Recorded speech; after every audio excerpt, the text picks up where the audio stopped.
একটা যোগজীকরণ নিয়ে আলোচনা করা যাক, চলেন। তো প্রথমে আছে হলো সমাকলন ex x square plus one divided by x plus one whole square আর ডিএক্স। অঙ্কটা একটু বড় আর কি এবং ক্রিটিক্যাল, এই জন্য আর কি সলভ করে দেওয়া। তো আমরা প্রথমে আগে ধরে নিলাম যে এক্স প্লাস ওয়ান সমান সমান জেড ধরে নিলাম। তো এক্স তাহলে কী লেখা যায়, জেড মাইনাস ওয়ান, তারপর ডেরিভেটিভ করলাম ডিএক্স ডিজেড সমান সমান ওয়ান, তাহলে ডিএক্স সমান সমান ডিজেড। এরপর কি করলাম, এইখানে যেখানে যেখানে এক্স ছিল সেখানে সেখানে আমরা জেডের মানটা বসায় দিলাম। তাহলে এক্স ছিল যেখানে জেড মাইনাস ওয়ান, আর তারপরে সেকেন্ড ব্র্যাকেট এক্সের জায়গায় আবার z minus one whole square প্লাসের ওয়ান, নিচে বসালাম জেড মাইনাস ওয়ান প্লাসের ওয়ান হোল স্কোয়ার, পাশে লিখলাম ডিজেড।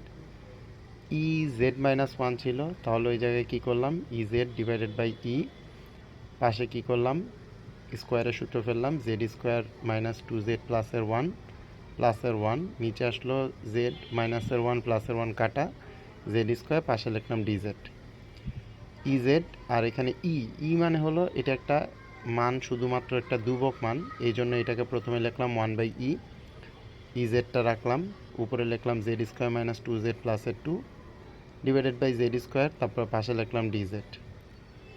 ওয়ান বাই লিখলাম প্রথমে, জেডের মতো লিখলাম, তারপর উপরে দেখেন z square minus two z plus two, নিচে আসে জেড স্কোয়ার, সবগুলোকে আলাদা আলাদা করলে আসে z square by Z square, তাহলে কাটা তার মানে one, minus two Z by z, তাহলে ওয়ান বাই জেড থাকে, আর টু বাই জেড স্কোয়ার থাকে।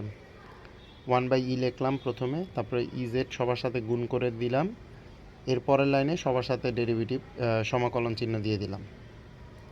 ওয়ান বাই তারপরে হলো জেড, মানে জেডের সমাকলন জেডই হবে, মানে এক্সের সমাকলন এক্সই হয়।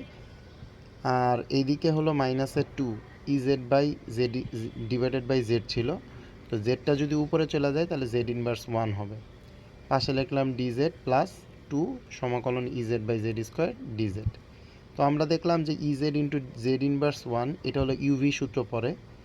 ইউভি সূত্র তো আমরা সবাই পারি, ইউ সমাকলন ভি ডিএক্স মাইনাস সমাকলন second bracket d d x u সমাকলন ভি ডিএক্স ডিএক্স, তাই তো।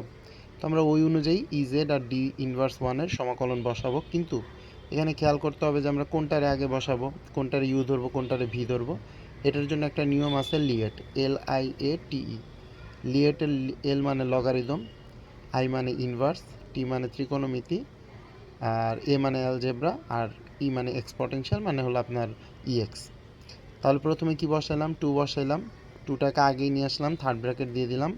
এবার Z into z inverse one, তাহলে লিয়েটের অনুযায়ী আই আগে, জেড ইনভার্স ওয়ান আসলো আগে, তার মানে ইউ সমাকলন ভি ডি এক্স মাইনাস, তারপর আবার ডি বাই ডি এক্স বসায়, তারপরে আবার সেমভাবে ডি ইনভার্স ওয়ান সমাকলন জেড ডিজেড, পাশে ডিজেড।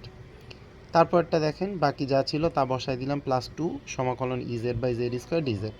তারপরের লাইনে জেড লিখলাম মাইনাস টু, তারপরে এখানে আবার জেড ইনভার্স যা ছিল তাই, জেডের সমাকলন জেডই মাইনাস জেড ইনভার্সের সমাকলন আসে হলো minus one z inverse two into z dz. পরের লাইনে আমরা কি করব, পরের লাইনে আমাদের কাছে চলে আসলো one by Z minus two, তারপরে Z by Z plus Z inverse two ছিল ওইটারে লিখলাম one by Z square DZ. তারপর টু দিয়ে গুণ করে দিলাম, মাইনাসের টু দিয়ে দুইজনের সাথে গুণ, মাইনাসে প্লাসে মাইনাস, মাইনাসে প্লাসে মাইনাস। পরের লাইনে মাইনাসের two Z divided by Z স্কোয়ারের সাথে প্লাসের two Z divided by Z square, এটা কাটাকাটি করে দিলাম। তাহলে রইল one by Z minus two Z by Z.